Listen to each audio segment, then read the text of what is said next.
Bonjour à tous et bienvenue dans C'est Gourmand. Je suis ravie de vous retrouver cette semaine pour une nouvelle émission et je vous propose d'aller vous balader du côté de la vallée des Baux-de-Provence. Je vous emmène direction le Paradou. Je ne sais pas si vous connaissez ce village, mais on va y découvrir un joli restaurant. Il s'appelle Bec et je suis ravie de recevoir les propriétaires dans mon émission. Édouard Beaufils et Jessica Cogoni, bonjour. Bonjour. Bonjour Anne. Bienvenue. Merci. Alors vous êtes en couple tous les deux, c'est la raison pour laquelle effectivement vous n'avez pas de masque et en plus vous êtes testé négatif avec un test et on vous en remercie pour cela. Alors Bec, c'est un petit peu de vous deux, Oui. Le nom? C'est Tout à complètement de nous deux. C'est complètement vous deux? Ce sont nos deux initiales, donc Beaufils et Cogoni, et quand on les rassemble, ça donne Bec. On voulait quelque chose d'assez court, d'assez impactant pour que les gens s'en souviennent. Et puis, Oui, tout à fait. très clairement, voilà, ce restaurant, c'est nous, donc il était normal que le nom soit également nous.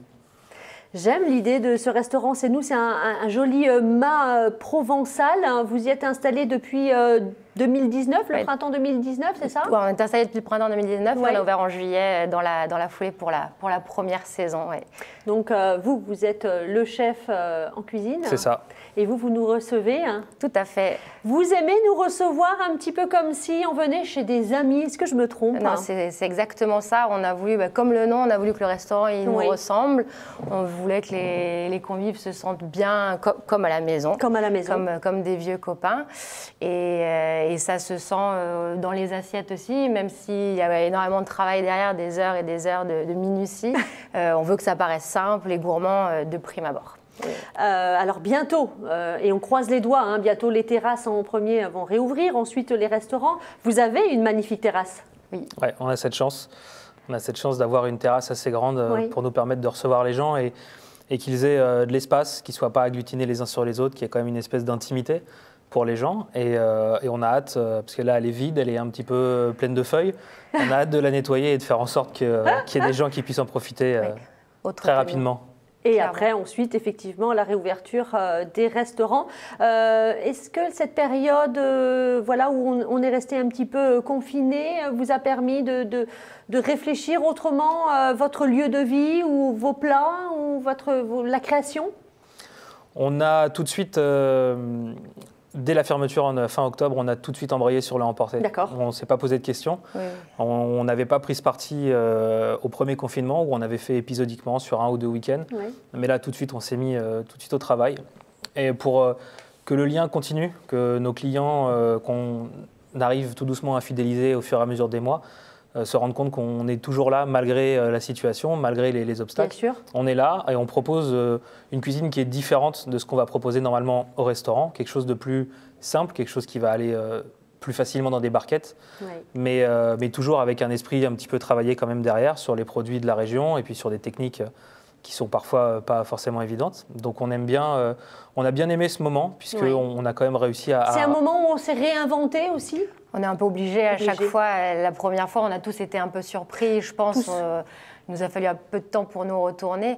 Mais là, c'est vrai qu'il était nécessaire de réagir. Bien sûr. Et surtout, au début, on ne savait pas combien de temps ça a duré. Mais d'autant plus, vu le temps que ça dure, on a bien fait de s'activer directement. Même pour le moral, toutes les semaines, on a un but. On voit des gens de manière régulière qui reviennent ou des nouveaux convives qui Bien nous sûr. ont découvert via le Bec to Go. Donc, c'est vrai que non, c'était important de réagir et de se réinventer Bien sûr, oui. en partie.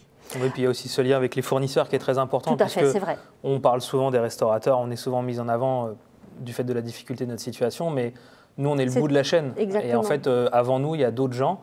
Et ça Qui sont permet impactés, bien exactement. Et ça permet de garder le lien avec eux, de continuer à les faire travailler. Oui, parce Et que puis si vous travaillez avec le petit producteur du coin, le restaurant étant fermé, peut-être qu'il ne travaille plus du tout. Oui, c'est C'est compliqué. Donc eux aussi ont dû se réinventer. Et puis surtout, c'est dommage de passer à côté de certains produits, comme les asperges ou là le début Oui. des petits pois, les fraises. Et oui. C'est vrai que c'est un petit peu Et puis frustrant en plus, de ne pas quand pouvoir on est chef, on attend cette période-là Voilà. avec impatience. C'est ça. On sort de l'hiver où on a eu beaucoup de racines, des poires, des pommes. Et Là, pourtant, on commence, aime le chou. Hein. Ah, mais Oui, tout à fait. On adore le Tout chou. à fait. Mais là, c'est vrai que la rhubarbe, la fraise, les petits pois, Oui. ça amène Mais de la oui. couleur, de la fraîcheur. C'est quand même sympa de pouvoir les travailler malgré Oui. tout. ça fait Alors plaisir à tout le justement, monde. comment vous définiriez votre cuisine? Parce que vous avez fait plusieurs restaurants, vous avez parcouru un petit peu le monde. Est-ce qu'on va retrouver des influences comme ça du monde entier dans votre cuisine, en sachant qu'on travaille aussi les produits locaux et de saison? J'ai énormément de mal pour définir ma cuisine, puisque C'est difficile, hein? voilà, Oui. je pense que je ne suis pas le mieux placé pour en parler, enfin en tout cas pour mettre une étiquette dessus. Elle a beaucoup changé déjà depuis 2 ans, Ouais. et elle continue de changer, puisque on a J'aime cette idée, moi. on a un menu qui change toutes les 2 semaines. Donc c'est une cuisine qui est très évolutive, et la façon dont on la présente fait que ça me laisse beaucoup de liberté sur la façon de préparer. Je peux changer le midi pour le soir une façon de préparer, tout en gardant les mêmes ingrédients. Je vais pouvoir avoir, si jamais j'ai plus envie de faire de cette façon, je peux faire de cette façon. Et ça n'impacte pas la carte ou le menu. Les gens auront les mêmes produits, sauf que ça sera travaillé différemment. Après, j'ai plus une cuisine, je suis assez inspiré par des cuisiniers plutôt que par une cuisine. D'accord. C'est plus des chefs, moi, qui ont certaines façons de travailler qui me donnent envie d'aller dans ces directions-là. Vous avez quelques noms à nous donner comme Oui, ça? Éric Prat, qui est le chef de chez La Meloise, pour qui j'ai travaillé il y a plus d'une dizaine d'années maintenant, Ouais. qui m'a énormément influencé Mhm. sur sa manière de présenter des assiettes qui ont l'air assez simples comme ça, mais qui sont extrêmement réfléchies et extrêmement techniques.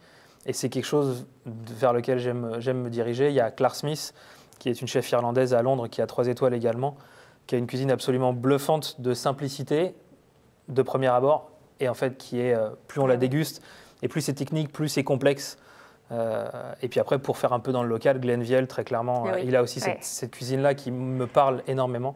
Et c'est quelque chose qui me plaît, et j'aimerais bien arriver un jour à ce niveau de maîtrise. J'en suis encore très loin, mais vraiment, c'est cette les direction-là. photos, vos plats sont déjà magnifiques, hein, franchement. C'est gentil, voilà. merci. Puis avec des associations un petit peu étonnantes. Alors moi, j'aime bien l'idée de votre amuse-bouche parce que du coup, ça porte bien son nom. Racontez-nous cette amuse-bouche avec l'œuf.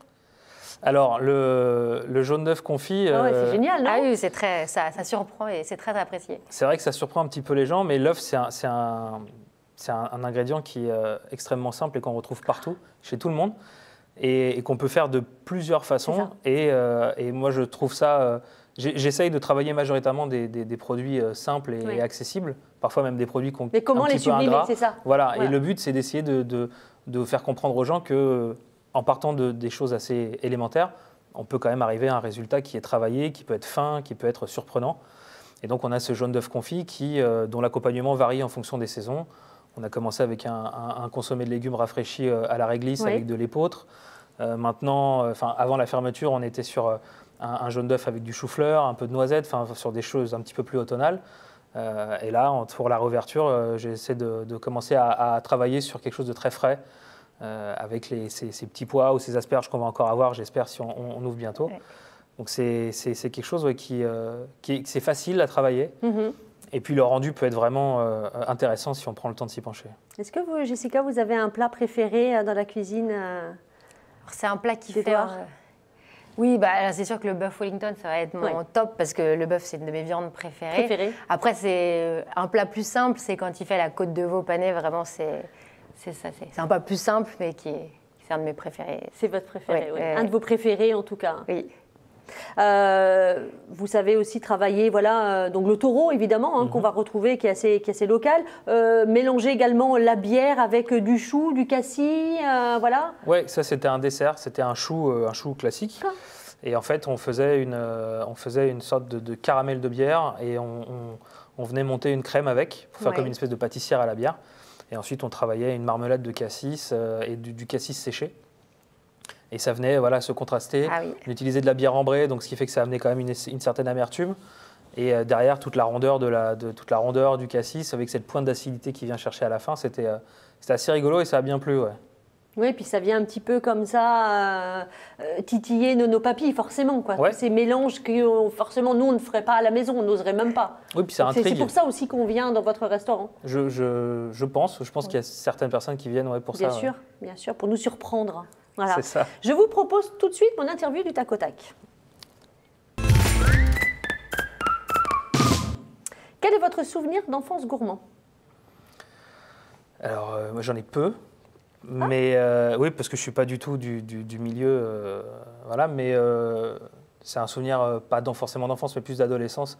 C'est la tarte à la tomate et au thon que ma mère fait. Et qui est souvent avec le dessous de tarte qui n'est pas très cuit.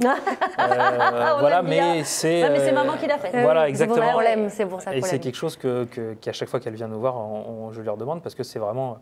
C'est tout bête, hein, mais c'est extrêmement bon et c'est encore meilleur le lendemain quand c'est réchauffé. Et vous, Jessica? Moi, ça va être le petit cochon à la broche, le petit cochon de lait, comme on fait en Sardaigne chez moi. Que Édouard maintenant apprécie fortement également. Ah bah oui, j'imagine. Un ingrédient que vous avez tout le temps dans votre cuisine? Le sarrasin. Ah, ça me parle, ça. Moi, je suis bretonne. Bah voilà, très bien. Voilà, un bon ingrédient à avoir dans sa cuisine. Parce que j'aime beaucoup. C'est très goûtu. Oui. Une fois que quand c'est torréfié, ça prend encore d'autres arômes. J'aime beaucoup l'utiliser soit en poudre, soit même juste en complément d'un assaisonnement sur une petite salade ou avec des asperges, par exemple. Non, c'est vraiment quelque chose, j'ai toujours au moins un sachet d'1 kilo dans la cuisine. Et vous, Jessica? Ah, ce sera les pâtes. Parce que, bah oui, forcément. On a grandi avec, malheureusement. Et puis ça, on ne s'en lasse jamais, les pâtes. Hein. Non. Un livre de cuisine à nous conseiller? Alors, ça sera Le prolongement du geste de Laurent Dupont, qui est un livre qui n'est pas un livre de cuisine à proprement parler, mais qui est un livre qui est une sorte d'étude sur le rapport que les chefs ont avec un objet en particulier. D'accord. Donc on va voir toute une sélection de chefs assez connus et qui vont expliquer pourquoi est-ce qu'ils ont un instrument qu'ils préfèrent et dont ils ne se séparent jamais. Donc c'est très intéressant, ça explore une autre facette des chefs et des cuisiniers. Et c'est vrai qu'on a tous un rapport, c'est un peu irrationnel parfois, mais on a tous une cuillère préférée, on a tous un couteau préféré. Donc c'est quelque chose que j'ai bien aimé, qui m'a surpris. Et c'est vraiment un très bon livre, et de très jolies photos en noir et blanc. C'est très sympa. Moi, j'ai une approche beaucoup plus traditionnelle. Ce sera le vieux livre de ma grand-mère qui s'appelle, je crois, Mes recettes. Je ne sais même pas l'édition, mais où on trouve vraiment les recettes traditionnelles comme...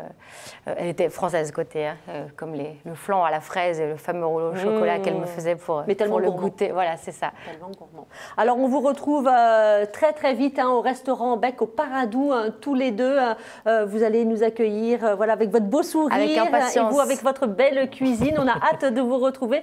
Merci beaucoup, Édouard. Merci beaucoup, Jessica, d'être venue dans C'est Gourmand. À très vite. À très vite. Bientôt. Aujourd'hui, c'est la dernière de C'est Gourmand. La semaine prochaine, une autre chaîne et d'autres programmes vous attendent. J'étais très heureuse de partager ces derniers mois avec vous. C'est Gourmand, c'est un petit peu mon bébé et on va continuer forcément de partager ces moments ensemble sur les réseaux. Pour d'autres projets à venir, on en est sûr. Un grand merci à Anthony Fornion qui est à la réalisation de l'émission pour son professionnalisme. Je vous embrasse très fort. Nous, on se retrouve demain sur la même chaîne pour Objectif Culture. Je vous dis à très vite et je vous souhaite une excellente soirée. Ciao, ciao.